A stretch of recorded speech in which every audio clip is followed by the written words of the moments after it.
Hello everyone, welcome to the video lecture recording of Module 8, which is all about animal tissues.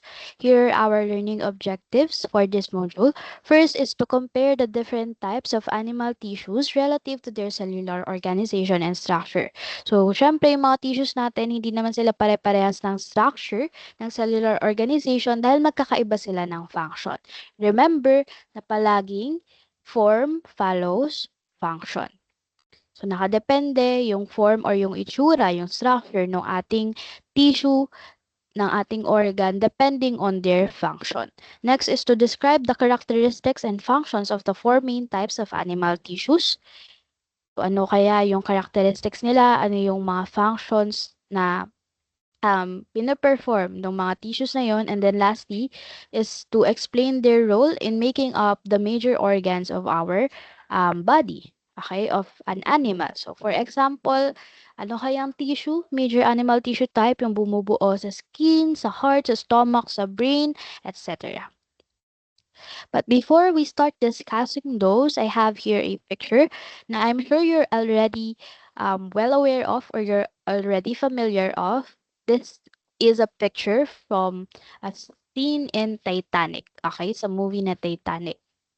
So, dito sa specific scene na to, lumubog na yung Titanic natin, tapos walang choice si na Jack tsaka si Rose kundi pumunta tumalon sa water. Tapos hindi sila kasya dito sa door yata to or sa kahoy, kaya nasa tubig si Jack. And then eventually, namatay si Jack. And almost 1,517 people on board of the Titanic. Now, what caused their death? So, nung FTF natin, you answered na yung cause of death nila is because of hypothermia, which is death because of or death due to extreme coldness. So, bakit ko nga ba siya binanggit or bakit ito yung panimula ng ating lesson? Well, because this is related to homeostasis. Yeah. Yung homeostasis, baka gasgas na sa inyo yung term na yan because na-discuss na din or naaral nyo na rin from Sci 18. And from what you've learned, homeostasis is again the regulation of your body's internal environment to maintain it in a relatively stable state. So, pag nagkakaroon ng slight changes ng kaunting pagbabago sa environment natin, katulad ng pagbabago sa temperature, sa humidity, sa availability ng nutrients, or kahit sa availability ng space, okay, nagkakaroon ka ng or nagtitrigger siya ng regulation sa ating katawan para ma-maintain again yung ideal or stable state. So, sa case ni Jack, na-maintain niya ba yung homeostasis niya? Siyempre, hindi niya na-maintain. Kaya nga siya namatay, 'di ba? So, yun kasi yung kahihinatnan mo or yung katapusan mo kapag hindi mo na-maintain yung homeostasis mo, mamamatay ka. Yan. So, yung sa case ni Jack, balikan lang natin si Jack. Ayan, nagkaroon ng pagbabago sa environment niya kung saan nagkaroon ka ng sobrang lamig na environment, 'di ba? Freezing, below freezing point niya yata yung if I remember correctly, siguro nasa -2 to 4 degrees Celsius yung temperature ng water kung saan nakasubmerge, nakalubog si Jack. So dahil may pagbabago sa temperature, which affects the temperature of Jack's body, nagkaroon ng attempt na ma-regulate yung internal environment ni Jack. So, yung body natin nag-undergo ng regulation but it failed to regulate or to maintain yung body, internal environment natin in a relatively stable state. That's why Jack ended up dying. 'Di ba? Hindi niya na-maintain yung homeostasis dahil nga sobrang lamig, extreme na yung temperature sa environment ni Jack, kaya sa huli namatay si Jack. Yeah. So it's important to maintain homeostasis for the survivability of the organism. And sa pag-maintain ng homeostasis natin, may process tayong sinusunod. So, una is the detection of stimulus. Okay? So, stimulus is something that triggers a response. Okay? It could be a change in variable, a change in the environment, such as, ayun nga yung mga nabanggit ko, yung pinaka-classic example natin, yung temperature. Yan. So, una muna is detection of stimulus. So, magbigay tayo ng example. Kung kanina, yung example natin, nilalamig si Jack, Yan. Ngayon naman, gawin natin, naiinitan si Rose. So, for example, summer nun, 40 degrees Celsius outside. Dahil sobrang init sa labas, tumaas din yung body temperature ni Rose. Naninipisan ba to? Hindi siya naninipisan. Okay. Yan, increase in temperature.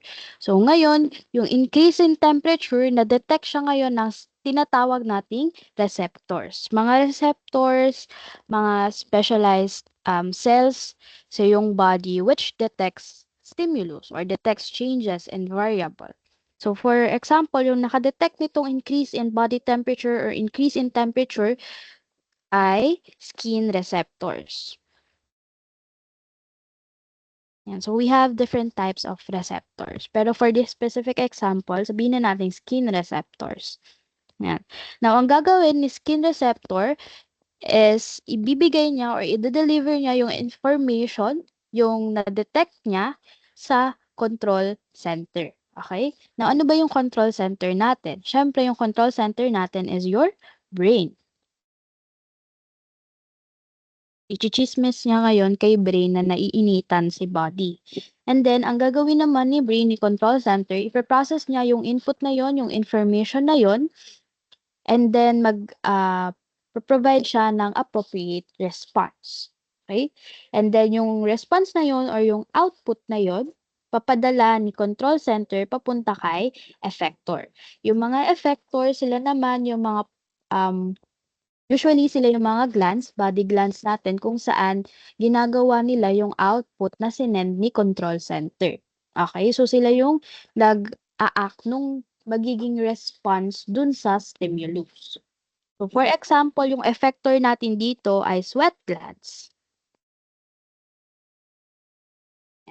So yung sweat glands, ang gagawin niya ngayon ay magproproduce ng sweat. Kaya nga siya sweat glands. And sa pag-produce niya ng sweat, napapababa niya yung body temperature um, ni Rose. So dahil bumaba na yung body temperature, bumalik na siya dun sa stable or ideal body temperature ng humans. Na-maintain ngayon yung homeostasis or yung stable state, yung balance. Now, meron different types ng pathway na dinadaanan yung information. Depending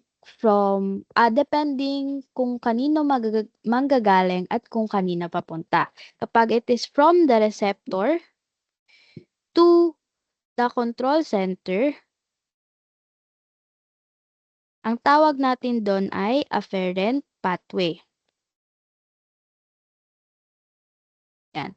Kapag naman from the control center papunta sa effector, ang tawag na natin doon ay efferent pathway.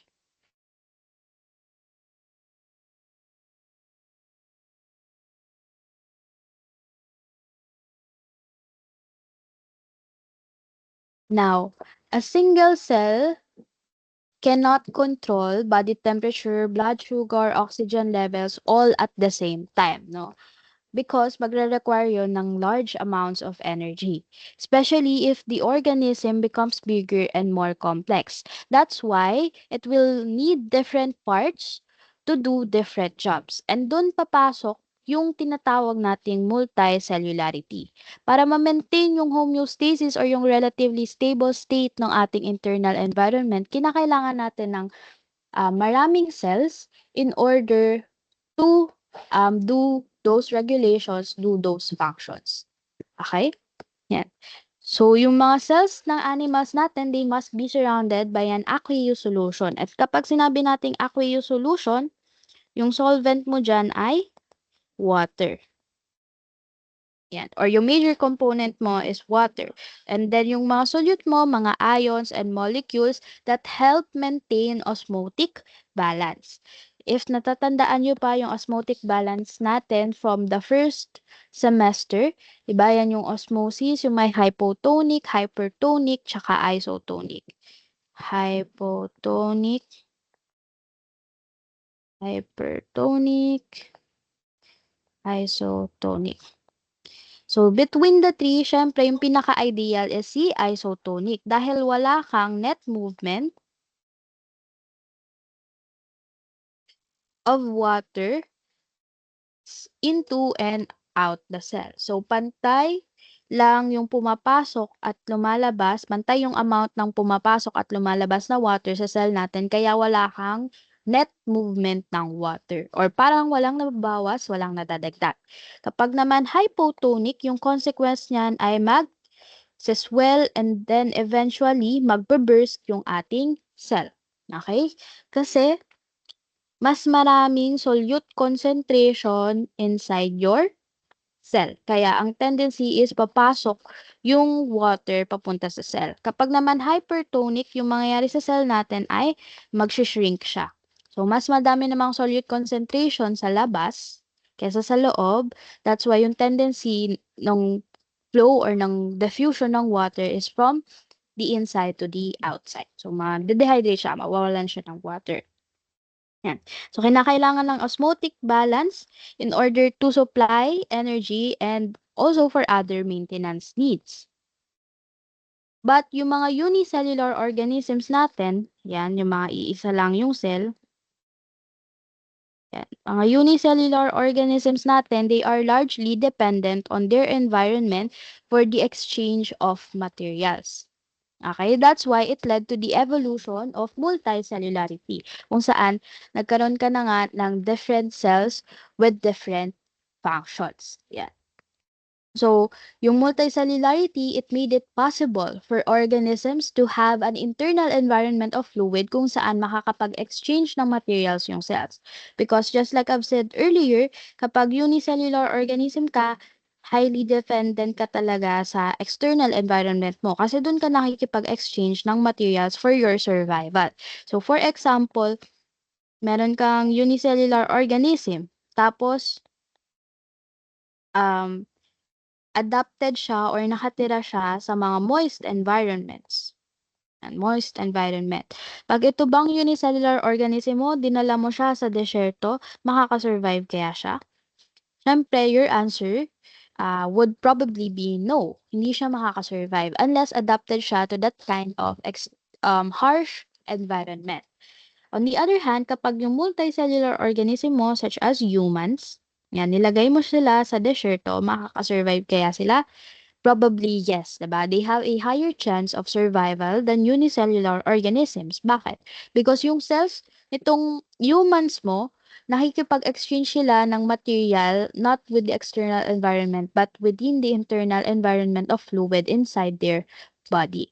So kung nakikipag-exchange man siya ng materials sa external environment, mostly yun yung food, yung water, diba? Kailangan pa rin naman syempre for survival.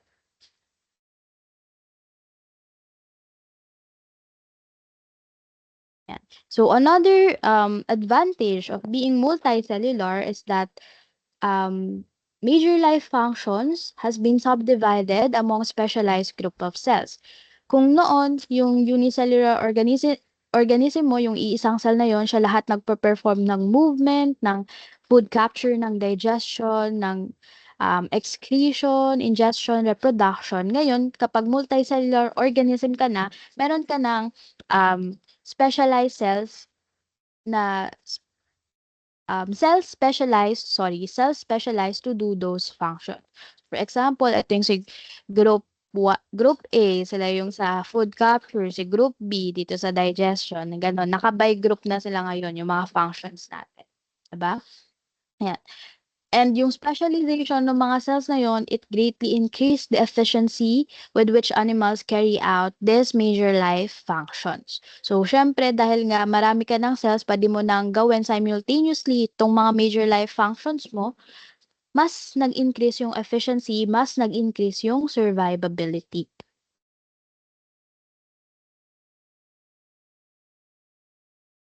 Okay. Yan.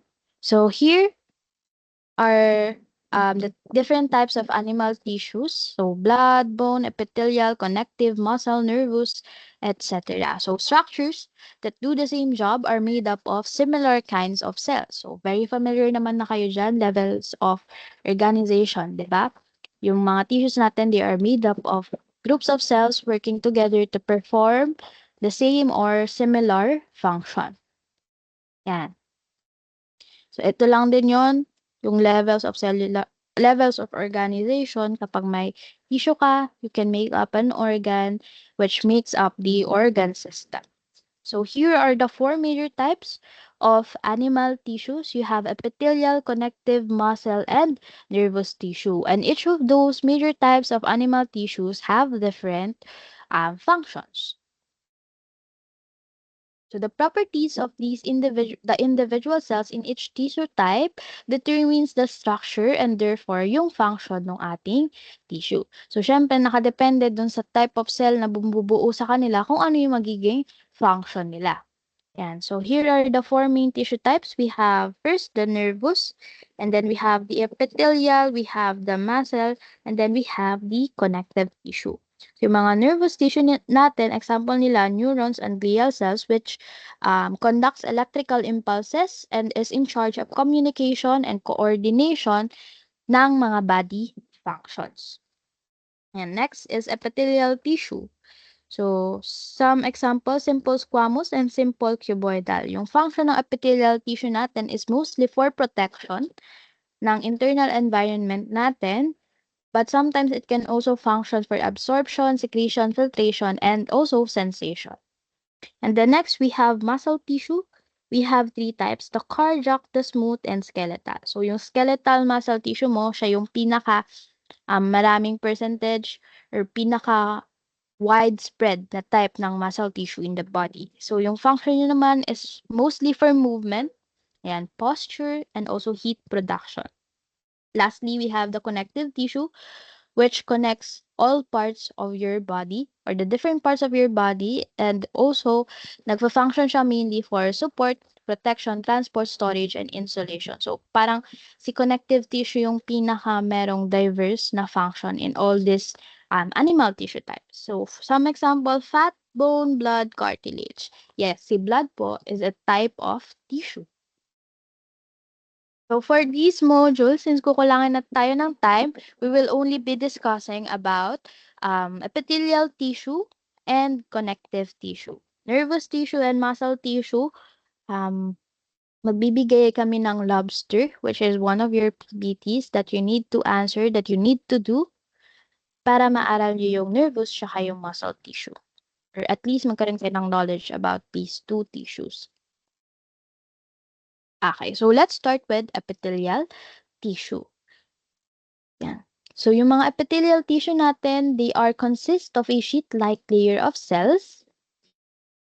And they are also known as epithelia. Epithelia is plural, singular is epithelium. And yung function nila is to protect the internal environment or to serve as a barrier against mechanical injury, pathogens, and also fluid loss. So, nagpe-prevent sila ng invasion from pathogens such as bacteria, virus, etc. That's why yung skin natin, kasi yung pinaka-common or pinaka-obvious classic example ng epithelial tissue is your skin. Di ba yung mga skin mo, yung nasa top niyan, top layer ng tissue mo, mostly ay dead cells. So, patay na sila, kaya mahirap silang i-invade ng mga virus kasi di ba kailangan ng virus ng living host. Ganyan. Kaya di ba kapag may sugat ka, di ka nila sa paa, tapos baha, hindi ka nila pinapasugod sa baha kasi may chance na magkaroon ka ng leptospirosis. Kasi saan papasok yung pathogen sa leptospirosis? Papasok siya dun sa sugat mo sa paa. Kasi nagkaroon na sila ngayon ng opening papunta sa inside ng body mo. Yan.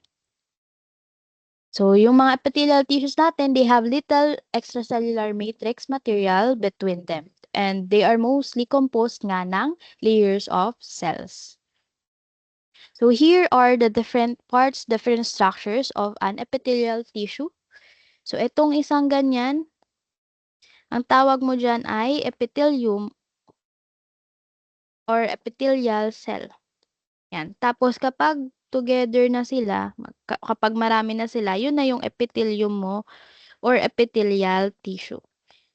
So, I hope gets naman kung paanong yung isa ay epithelial cell lang, tas yung isa. Tas kapag marami na sila, epithelial tissue. Kasi nga, tissues are made up of groups of cells performing the same or similar function together.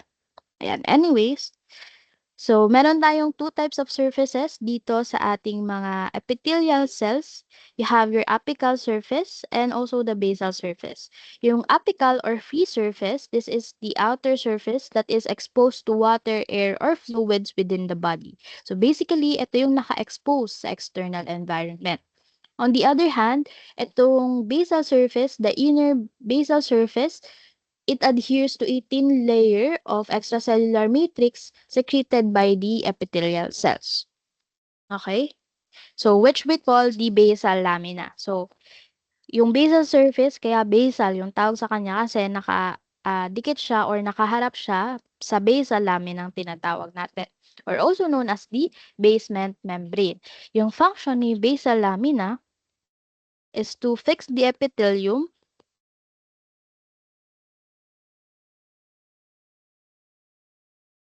to underlying tissues, such as connective tissues. Ayan. So, connective tissue, this is another type of major type of tissue. Ayan. So, depending on the type of epithelia, magkakaroon ka lang ng changes, modifications dun sa apical surface. But, mostly, ganito lang naman yung structure ng ating epithelial tissues. So, let's start with the different types of epithelial tissue or epithelia. But before that, tuturuan ko muna kayo ng mga keywords natin para madali na lang sa inyo na maintindihan or madali nyo na lang sa ulo yung different types, yung 5 types natin ng epithelium. So, una, we have simple, we have stratified,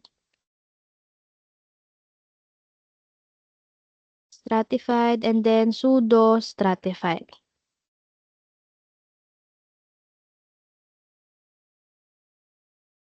When si simple, si stratified, tsaka si pseudo-stratified, they describe the layers of the cell. Okay? So, kapag simple, that means single-layered. Pag stratified, that means multi-layered. And then lastly, we have pseudo-stratified. Ayan, from the word pseudo, fake, pretend, parang multi-layered, but is actually single-layered. So, it appears multi-layered,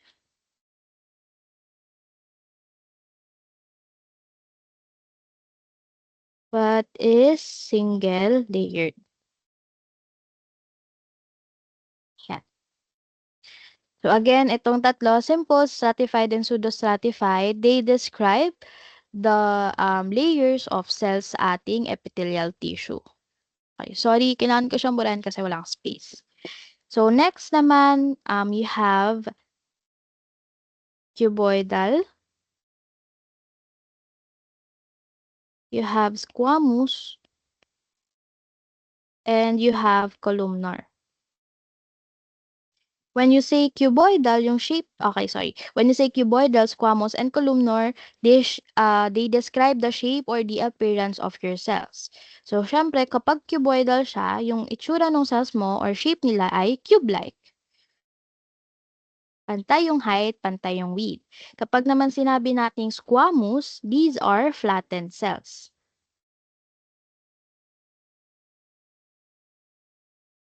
Okay? Kaya squamous, squashed, flattened. And then lastly, we have columnars which appear tall and slender or like a column. So, yung anim na yon, si stratified, simple, pseudo-stratified, cuboidal, squamous, columnar, ipag-mix and match lang natin sila para mabuo natin yung 5 types of epithelial tissue.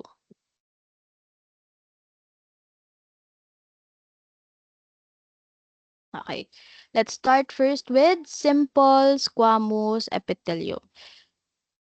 So, si simple squamous epithelium from its name, simple, which means single layered, SL, and then squamous, which means flattened cells. So, yung description natin for simple squamous epithelium is that this is a single layer of flattened cells. And since single layered nga lang sila ng flattened cells, ayan, manipis lang sila or thin lang yung layer nila. Kasi isang layer na nga lang, tas flat pa. So, sobrang nipis niyan. Imagine niyo na lang. That's why their common locations is sa mga blood vessels at as well as sa air sacs. Bakit? Because their function is for diffusion. Okay? So, imagine niyo if makapal yung cells natin dito sa blood vessel tsaka sa air sacs natin, makakapag-exchange ka ba kaagad ng materials? Hindi, 'di ba? So, mas madali, mas efficient yung pag-diffuse or pag-exchange ng materials from one side to another. Sa blood vessels natin, nag-e-exchange ka diyan ng nutrients, nag-e-exchange ka diyan ng gases, ng oxygen, carbon dioxide. Sa air sacs naman nung lungs natin, siyempre nag-e-exchange ka ng gases.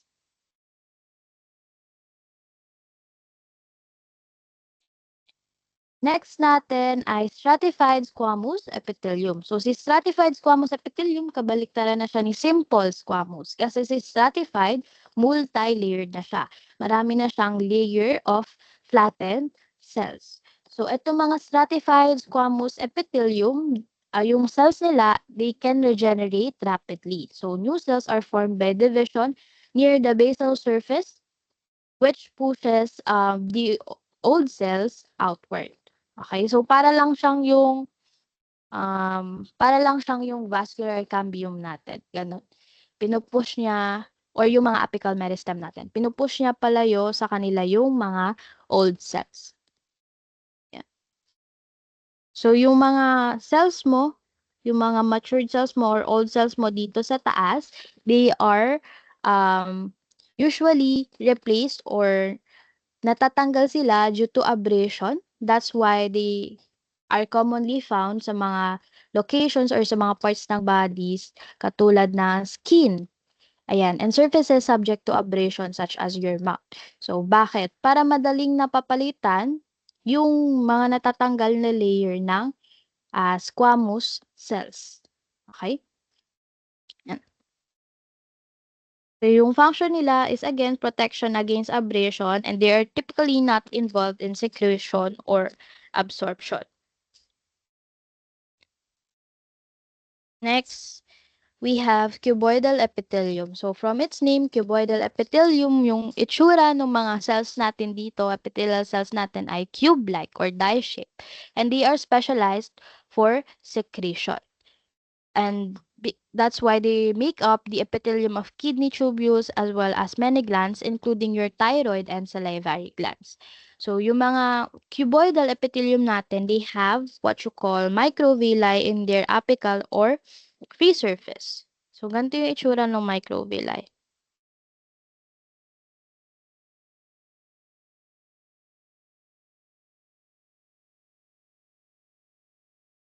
Yan. So, yung mga microvilli natin, they are small finger-like projections. Again, small finger-like projections which increases the surface area of your cell. Okay? So, paano niya in-increase yung surface area ng cell natin? So, imaginein mo meron kang string. Yan. Tapos, meron ka pang another string na mukhang ganyan.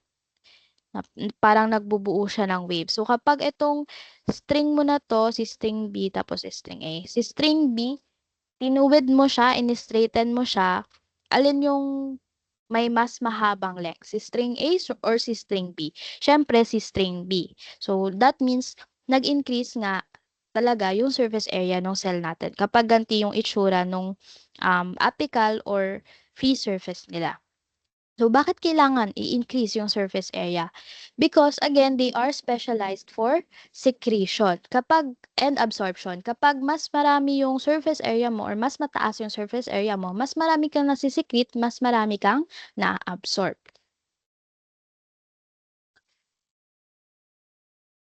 Next, we have simple columnar epithelium. So, from its name, simple columnar, this means this is a single layer of tall, slender cells or cells that look like columns. And yung nuclei nila, kadalasan malapit sa basal surface. Ayan, basal surface to, di ba?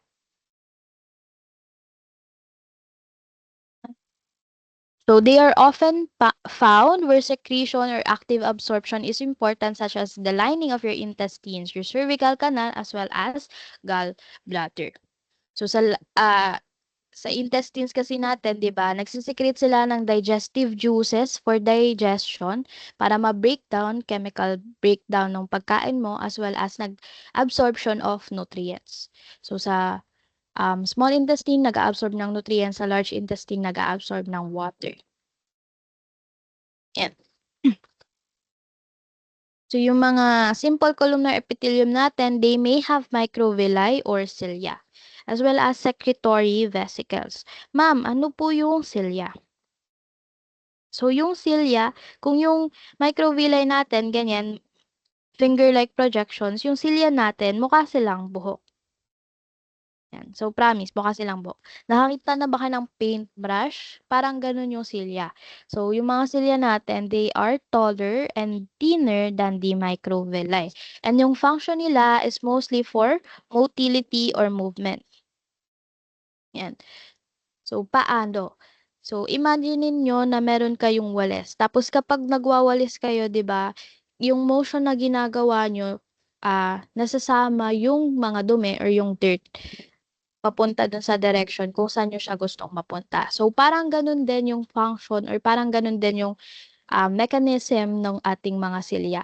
Nagbibit sila or nagsisway sila in one direction, tapos dun sa direction na yon nasasama or dun sa movement nila na yon nasasama yung mga materials na gusto nilang i-transport. That's why nandito siya madalas sa lining ng intestines natin. Kasi 'di ba kapag yung intestines mo mahaba, kapag nag-drawing ka ng digestive system, mahaba tapos puro liko or para siyang buhol-buhol, ganyan.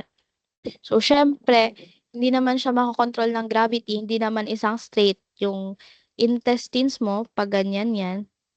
Yan, di ba? Pag ganyan, yan. So, para mag-move yung food pababa or along the intestines, may mga silya ka na nagtutulak dun sa food mo para mag-pass through sila dun sa intestine. That's why nandyan sila. Yan.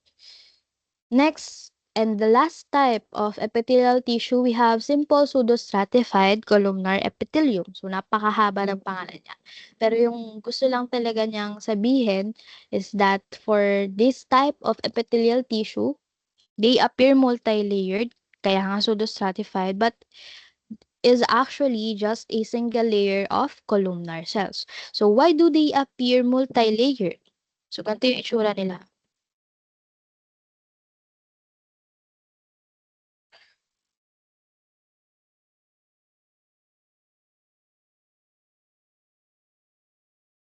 Yan. So, ganyan yung itsura nila. Mukha silang multi-layered because yung cells nila, they have different or varying heights. And yung position din ng nuclei nila ay varying din or hindi rin pantay-pantay. So, for example, itong si cell 1, mas matangkad siya kaysa dito kay cell 2. That's why they appear multi-layered. So, ayan. Yung mga simple pseudostratified columnar epithelium natin, they may be ciliated. Kaya nag-drawing ako dyan ng cilia. And their common locations ay sa respiratory tract natin tsaka sa digestive tract. Yan.